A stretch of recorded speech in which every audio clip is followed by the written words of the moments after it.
अगर कांग्रेस पार्टी चाहती है, क्योंकि आमतौर से हम ये नहीं करते हैं, मगर अगर कांग्रेस पार्टी चाहती है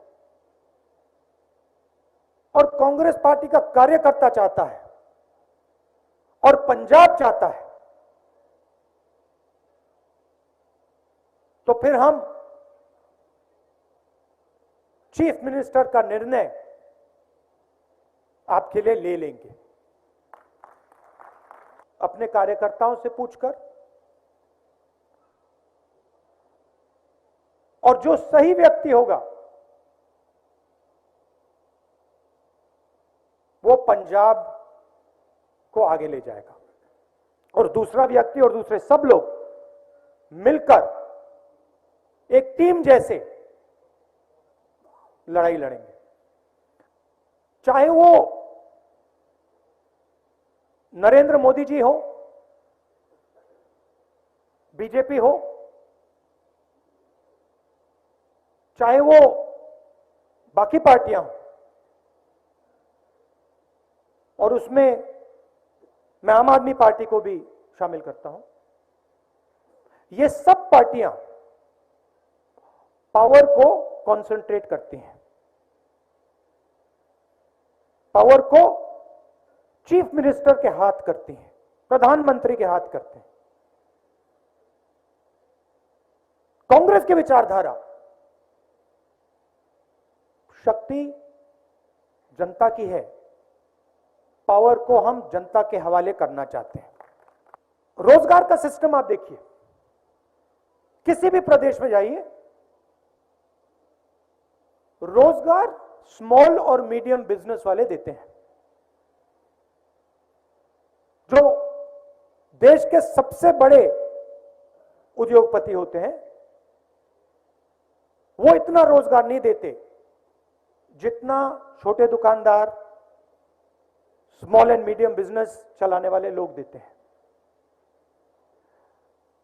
नेशनल लेवल पे आप देखिए,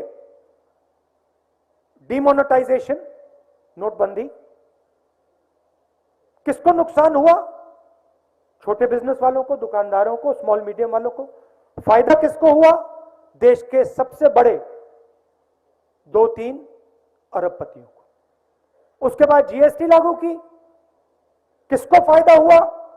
उन्हीं 2-3 अरबपतियों को। किसको नुकसान हुआ? छोटे दुकानदारों को, स्मॉल मीडियम बिजनेस वालों को। किसान बिल मोदी जी लाए, 3 बिल। पंजाब के किसान ने पूरा दम लगाकर हिंदुस्तान की सरकार के सामने खड़े होकर, मगर आपने उन बिल को खारिज कराया। मगर बिल का लक्ष्य क्या था? बिल का लक्ष्य था कि जो किसानों का है, जो मजदूरों का है, जो छोटे दुकानदारों का है, वो उनके हाथ से छीनकर हिंदुस्तान के सबसे अमीर 5-6 अरबपतियों को दिया जाए। यह लक्ष्य था। डिमोनेटाइजेशन, जीएसटी, किसान बिल, इसके बाद देश रोजगार पैदा नहीं कर पाएगा, और वो आपको दिख रहा है। देश में आज सबसे ज्यादा बेरोजगारी है। यहां पे आपको पेट्रोल और डीजल के दाम में थोड़ी मदद की गई, मगर बाकी देश में यह नहीं होता। यहां पे हमारी सरकार ने बिजली में ऐतिहासिक काम किया, आपकी मदद की, बाकी स्टेटों में नहीं होता। ये हमने क्यों किया? क्योंकि हम समझते हैं कि सबसे ज्यादा दर्द, सबसे ज्यादा दुख, सबसे ज्यादा बोझ आज गरीब उठा रहा है। उसमें सब धर्म के लोग हैं। अलग अलग जात के लोग हैं, मगर जो गरीब है आज हिंदुस्तान में, पूरा का पूरा बोझ उसके कंधों पे रख दिया गया है और हम वो बोझ कम करना चाहते हैं। तो पावर को हम पंजाब में डिसेंट्रलाइज कैसे करेंगे, सवाल उठता है। सबसे पहले जो आपका पैसा है 4 एरियाज में है: शराब, माइनिंग, ट्रांसपोर्ट और केबल टीवी। इन सिस्टम्स में हजारों करोड़ रुपए आपके हैं, वो आप तक नहीं पहुंचते। हमने शुरुआत की है, मगर हमें एवोल्यूशन नहीं चाहिए, हमें रेवोल्यूशन चाहिए। जो आपका धन है वो हम आपके हवाले करना चाहते हैं और इन 4 एरियाज में हम एवोल्यूशनरी काम नहीं करेंगे, हम रेवोल्यूशनरी काम करने जा रहे हैं।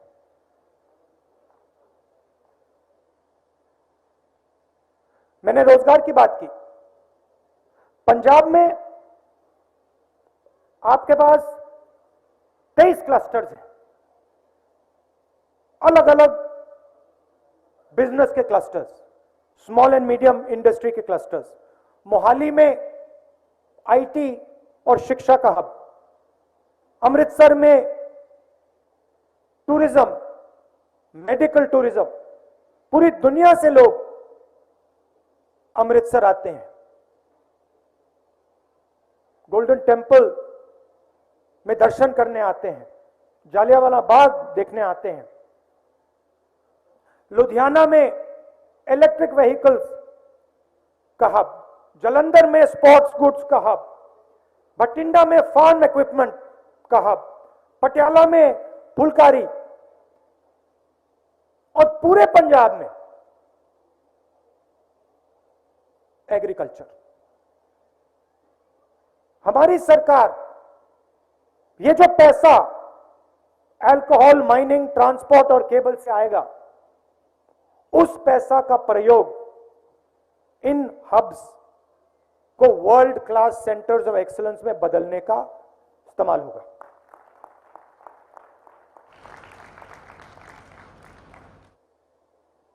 हम चाहते हैं कि मेड इन पंजाब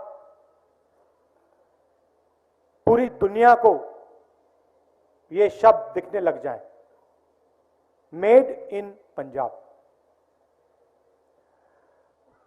पंचायती राज की राजीव जी ने बात की थी।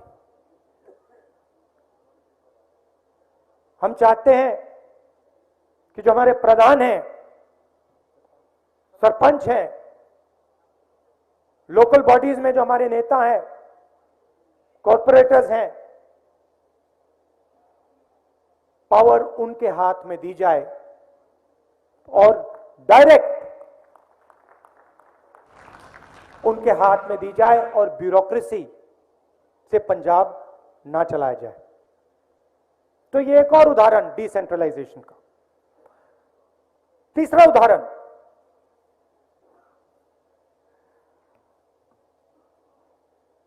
सरकार आपके द्वार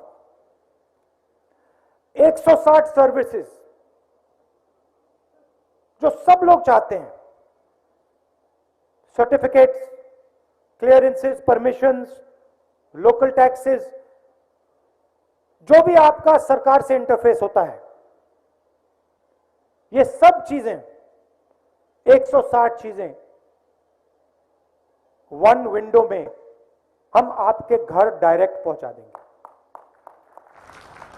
तो आज आपको जो सरकार से बातचीत करनी पड़ती है, जो डिस्कशन करना पड़ता है, वो बंद हो जाए और डायरेक्टली आप अपने घर से जो सर्टिफिकेट्स आपको चाहिए जो नक्शों की आपको जरूरत है, जो क्लियरेंसेस आपको चाहिए, जो परमिशंस आपको चाहिए, वो आप डायरेक्टली अपने घर में इंटरनेट के थ्रू आप वो कर लें। ये सब किया जा सकता है। और जैसे मैंने कहा, हम एवोल्यूशन नहीं चाहते, हम रेवोल्यूशन चाहते हैं। मगर पंजाब में सबसे जरूरी चीज शांति, भाईचारा। जो आपका इतिहास है, आपकी हिस्ट्री है, कांग्रेस पार्टी सिर्फ एक पार्टी है जो सबकी पार्टी है। आप सब हमारे हो। और हमारा एक्सपीरियंस है, हवा में बात नहीं कर रहे हम, हमारा एक्सपीरियंस है। हजारों कांग्रेस वर्कर्स ने अपना खून दिया है। और मैं आपको एक बात कहना चाहता हूं, चाहे कुछ भी हो जाए, कांग्रेस पार्टी पंजाब में शांति को नहीं टूटने देगी। हम मर जाएंगे मगर नहीं टूटने देंगे।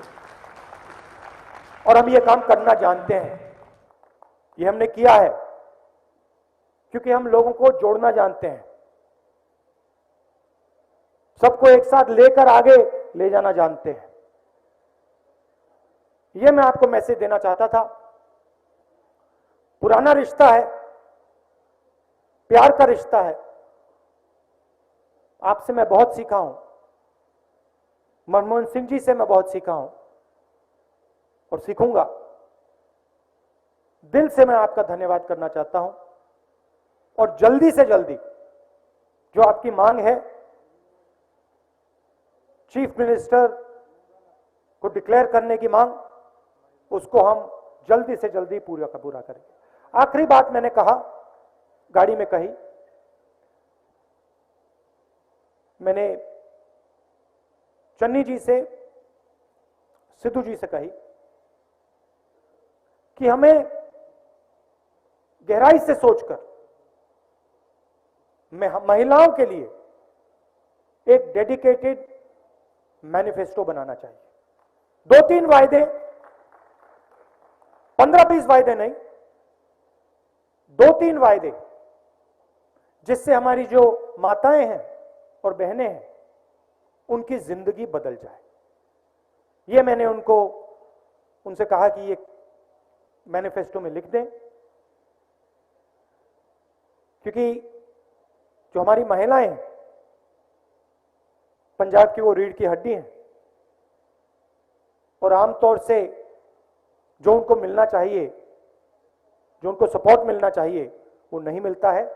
इसीलिए 2-3 वायदे गहराई से सोचकर, ऐतिहासिक रेवोल्यूशनरी वायदे कांग्रेस पार्टी को महिलाओं को करने चाहिए।